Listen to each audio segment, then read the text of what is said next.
And congratulations on being a finalist in this year's festival.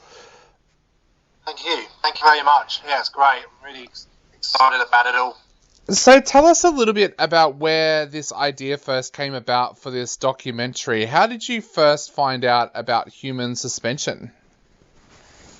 So, basically, I was at a party a few years ago, and a friend of mine was chatting to me about a few things, and she wanted to find out about, my documentaries. And I said, look, I'm in the mood to try something new, and she knew an organisation that did suspension, and she kind of talked to me about it, and I've never heard of it, to be honest with you. Like a lot of people, I wasn't really sure what human suspension was. So she explained to me the story, and she told me about this guy that was about to do it for the first time. And so a little light bulb in my head sort of fired up, and I thought, wow, that'd be quite interesting to film and to follow that journey. So that's how I kind of got the idea, and then she gave me the contact details for Piercing HQ, and I spoke to Bella, and Bella was like, quite intrigued to why I want to do this, and I said to her, look, I'm quite needle phobic, so this will be quite a challenge for me to do this subject matter. And then she was like, okay, that makes sense. So that's how it kind of came about, really. So how did you overcome that needle phobia? Like, I know what that's like. I can't even watch needles on TV. I can't watch any television show that's basically got medical procedures in it. How did you get over that needle phobia to work on this documentary? Well, to be honest, I didn't. I've just had my COVID vaccines, and I'm still very scared of needles. I think I just basically being focused on the job, and just thinking about the big picture of the film, and I think it was those distractions that helped. But for sure, Bella told me the first time we went to a suspension event in Melbourne, she was watching me because obviously there's people with hooks in them, and there's a bit of blood, and she could see my reaction, and she found it really interesting. So, yeah, for sure, it was a challenge, but you do get used to it. You do, it's like anything. The first time you see something, that could be a little bit out of your depth, it does sort of take you back. But yeah, look, I just focused on the documentary and getting those stories, basically. Now, the only time I'd ever heard of human suspension before I watched your documentary was actually in a horror movie a few years ago that kind of looked at fetishes and things like that. Tell us a little bit about human suspension and what it actually means to the people that do it, because I know that it was portrayed really, really badly in that film. Yeah, before I did this film, I really didn't know too much about it, and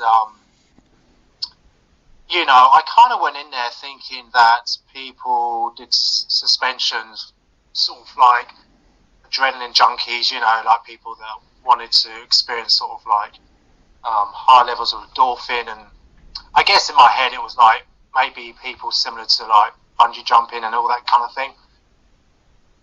When we started filming, it became quite apparent that it was actually a lot more complex than that.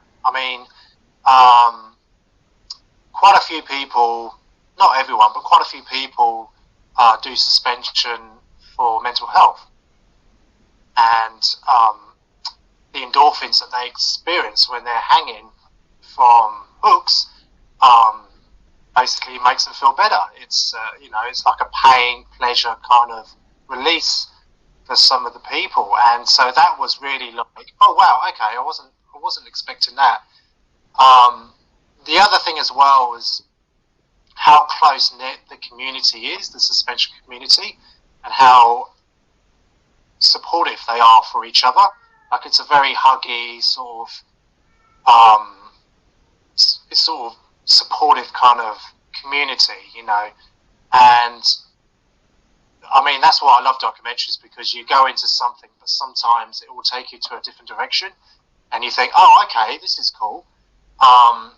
This is a new aspect I wasn't expecting. But look, it does get bad stigma. I mean, people, you know, I've been quite open about this, that people were saying to me, you know, why are you filming this? This, you know, oh, I can't believe people do this to themselves. I also got people saying, look, I shouldn't be doing this documentary unless I do it myself, which I said, well, A, I never want to do this kind of thing because I'm scared of needles, and B, it's not about me, it's about them. And so there is sort of stigma surrounding suspension, and I hope that the documentary kind of opened people's eyes to, you know, some of the people that I interviewed, and, you know, I think, you know, we can learn a lot from suspension community, you know, like how supportive they are for each other. Definitely. That was actually my next question.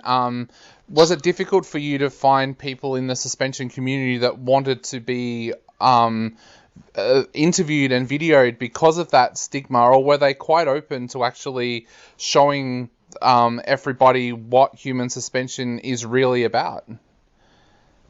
Yeah, most people were happy for me to film, you know. I mean, there was a couple of things that people weren't, you know, quite sure if they wanted that filmed or not, so we just pulled back. But most people, you got the sense that most people want the communities, or want people who, you know, people watching this documentary to sort of understand a bit more about it. Yeah. That it's not, you know, that there have been movies made about this, that there is a bit of bad stigma attached to human suspension, and I think they were quite happy and maybe excited that there was an opportunity to talk about this subject, that, you know, we're all human beings, you know, and they just decide to do things to their bodies that not everyone else just, you know, wants to do, but it's, you know, it's fine, you know. Yeah. Tell us a little bit about Neil. What was that like for you as a filmmaker to meet Neil for the first time, and did you have to talk to him about what the documentary would be about before he agreed to be one of the main focal points of the documentary? Yeah, I mean, we talked beforehand, and he was really open to it. He was quite excited that, you know, he was able to do suspension and get it captured. Yeah. And so, you know, the fact that we were able to interview him a day before the suspension was really amazing. And, you know, the thing I love about it is the audience will be watching Neil and they can relate to him, because even if people in the audience don't want to get suspended, he's like them. He's doing something that he has no idea what it's going to be like. Like, he's going into the unknown, and I really respect his bravery in terms of doing something that I know I could never do, and he is happy to try it out. And yeah, he was really open about it. Like, he was really excited that we were going to be there to film.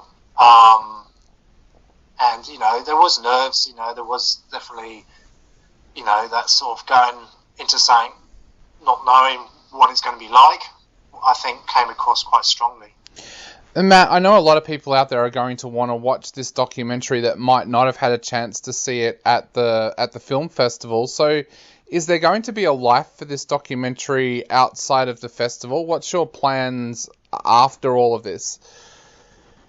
Oh, look, you know, I'd love to get it distributed. I mean, for me, yeah, the goal is now to get it out there so as many people can watch it. You know, I mean, that's the whole point of doing a documentary, because you want to, you know, show people subject matters that maybe they're not aware of. And I feel, you know, like really grateful that I had the opportunity to be able to be allowed into this community that is quite close-knit, and to gain their trust And I find it quite exciting that people watch this film and they're like, oh, it's not as bad as I thought it'd be, or oh, that's not what I thought it was, or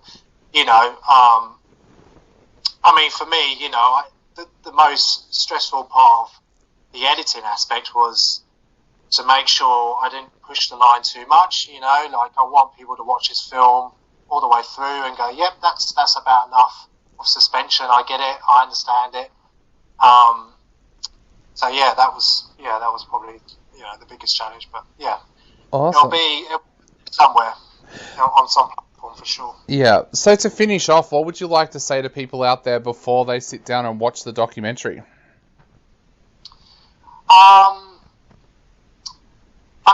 Watch it with an open mind, basically, and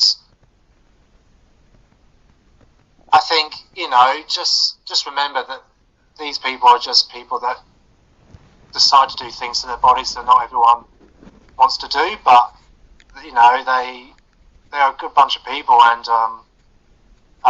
really wonderful personalities, like really great people to interview and to hang around with. They're fantastic people, and just watch it with an open mind and enjoy it.